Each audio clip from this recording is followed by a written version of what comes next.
And speaking of Colin Cowherd, fuck you, Colin Cowherd. So let's talk about my top 10 list. So on his show today, he dropped the top 10 quarterback wide receiver duos in the NFL today. So here's the list. Tell me what's wrong with this list, bro. How do you not have Jalen Hurts and AJ Brown off of this list? After the season that they had together last year, the insane chemistry they have because they're boys.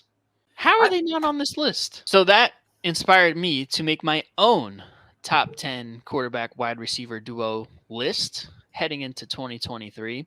Shout out Uncle Colin for the inspiration. For giving Anthony a list because we would have come unprepared to class. So no, I would have come up with something, but I was like, nah, I definitely have to do this. So here's my list. Well, I'll start out at number 10. Now hear me out. I have Justin Fields and DJ Moore at number 10. I think we've seen the chemistry that they've had at camp, Justin Fields and DJ Moore lighting up camp. I think he is going to be the guy that Justin Fields relies on solely. Maybe not solely, but the majority of the targets are going to be at DJ Moore. Yep. And he's a guy who is definitely capable of making his quarterback better and putting up major stats. And I think the team overall is going to be better than it was last year. I know you have your doubts, which is fine. I mean, everybody has their doubts about the Bears, but I think having a bona fide number one around a guy like Justin Fields, who, I mean, if he just is mid at passing the ball and still is elite as a runner, they're going to be leaps and bounds better than what they were last year. So I think he's just going to be spamming DJ Moore most of the year. So for that reason, I have him at number 10. And I think it's going to make Justin Fields look a little bit better too, having a guy like DJ Moore. Number 9, I have Kirk Cousins and Justin Jefferson, only because I don't think the Vikings are going to be as good as they were last year, but Justin Jefferson is going to be a guy that's always getting his numbers.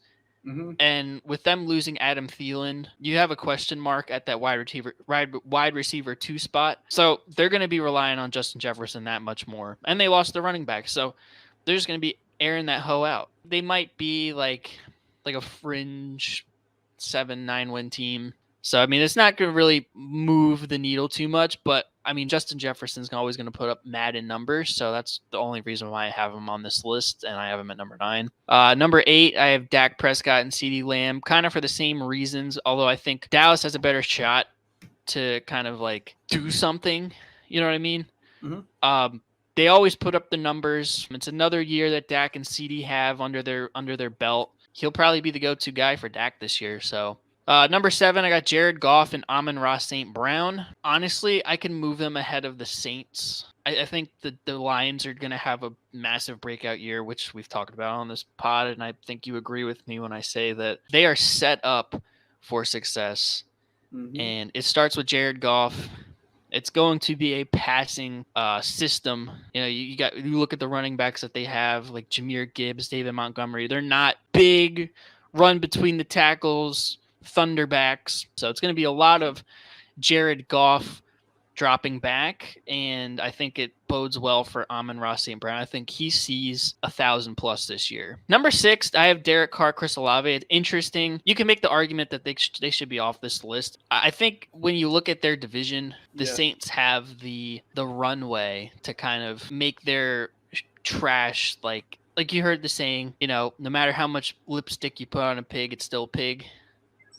Damn. I feel like that's going to be the Saints this year. They're good enough, I think, to get to the playoffs, and I think adding a guy like Derek Carr, who's an upgrade over Andy Dalton and Jameis Winston, with a guy like Chris Olave, who has potential to put up 1,000-yard season, that's going to be a deadly connection. And I mean, you look at their wide receiver core. Who else is he throwing to? And I don't think they have like the upside of some of these guys in the top 5. But I think it's going to make waves. They're an underrated team this year. They are, for sure. I'm a big believer. I'm big believer in those two teams, the Saints and the Lions. Big believers. I have Tua and Tyreek Hill at number 5. If Tua can get through an entire NFL season it's going to be like Madden numbers with Tyreek Hill, how he burns defenses. And if Tua can, be confident in dropping back and develop a little bit more as a passer instead of, kind of making some timely mistakes. Yep. I think they're going to be a problem for the AFC. The question mark for me why there's only at 5 is Tua's health, I think. Yep. And I guess you could also say Jalen Waddle being in there too, but it doesn't take away from the threat that Tyreek Hill is, because like what you mentioned before we came on this show, he was on pace to put up 1,800 last year. When healthy, yeah, they're one of the most dynamic duos in the league, but for me, I just have to see it from Tua.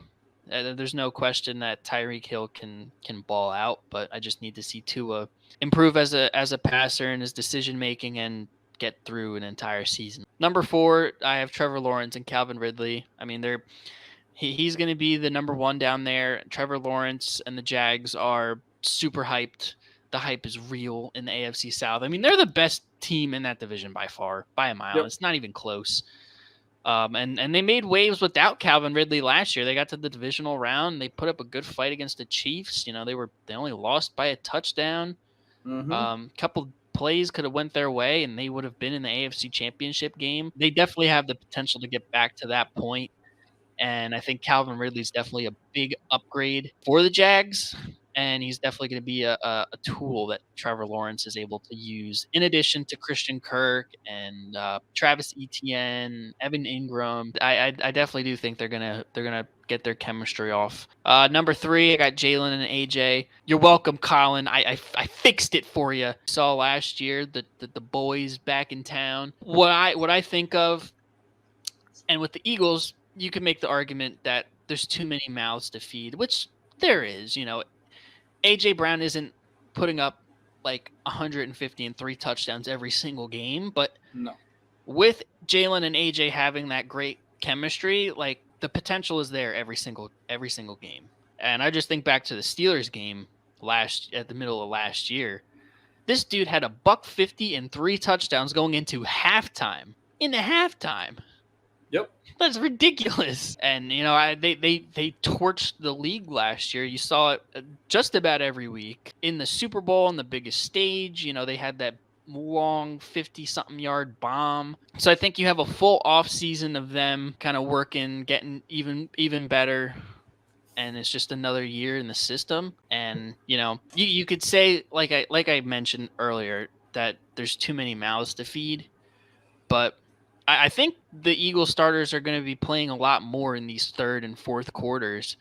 So I think the numbers are going to look a little bit better. I think they'll be inflated a little bit. A couple clutch situations that we were in last year that Jalen just trusted AJ and he came through. So, whether they need one or it's just we're just going to shit on everybody, I think Jalen and AJ are one of the best duos in the league. I got Joe Burrow, Jamar Chase at number 2. You can honestly flip-flop these top 3 any way you want. We've seen Joe Burrow and Jamar Chase for a couple years now, and, 2 all-pro caliber players, just insane chemistry. Kind of like Jalen and AJ.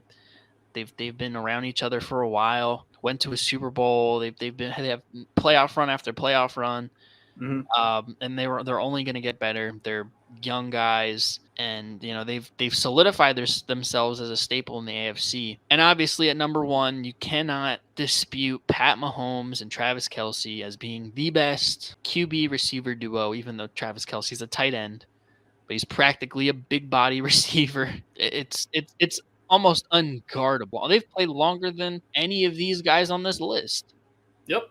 And have won Super Bowls. They've had numerous playoff runs. I mean, this is a Hall of Fame duo, in my not even you're looking at the potential GOAT at each position, right? Like it's hard to make a case for anybody else to be better than this duo. You got two practically Hall of Famers. Mm-hmm. Just shitting on the rest of the league together. So there's not much I can say about that other than these are 2 Hall of Famers that have won Super Bowls and they just continue to wreak havoc on the league. And nobody can figure it out after how many years now? Yeah. They're just too talented. I left the Bills off of there just because I really do think they're going to take quite a step back this year. Mm-hmm. You know, there's been a lot of uncertainty and a lot of turmoil coming out of off season and camp and things like that, and you know, losing Devin Singletary and having James Cook and Latavius Murray as your running backs. It's gonna be all that much important for the passing game to get off. And I mean, what our defense is gonna look at the stop first? Yep. Stephon Diggs. So I don't think they're gonna be as good this year. Yeah, I mean, you could honestly switch the Saints for the Jets, because you can make the same case for both teams. But other than that, I think this list is pretty solid. It's better than Collins. It's better than Uncle Collins, no question. The more I've looked at the list, the more issues I've come up with it, in my opinion. Okay? So just hear me out. First, I'm going to talk about the guys on your list, and I'm going to talk about guys that aren't on the list. Number one and two are perfect. That should stay the same. That should be consensus every year until further notice, correct? Yeah. If it were me, I'm sliding Jalen and AJ probably down to 5, basically for the reasons you told us. I think there's just a lot of mouths. Not move them outside of the top 5, probably slide them down to 5. Yeah. So would you switch Jalen and AJ for Tua and Tyreek? I would. Those guys would be my number 3. Yeah. And here's why. So the three things that I'm looking at when I'm building a list like this, I'm thinking about straight numbers. I don't care about win-loss. I'm looking at production, I'm looking at chemistry, and can they be stopped? Those are the 3 things I'm looking at. Tua and Tyreek last year, I mean, you can't knock Tua for not being healthy last year. When they were on the field, they were probably the best duo in football last year. I mean, you look at the numbers Tyreek put up, you looked at how the points per game that Tua and him were putting up together. They were averaging like 33 a game when they were on the field together. If it's me looking at it objectively, maybe Tua doesn't stay healthy this year, but let's say he does because we're assuming everybody on this list is going to be healthy.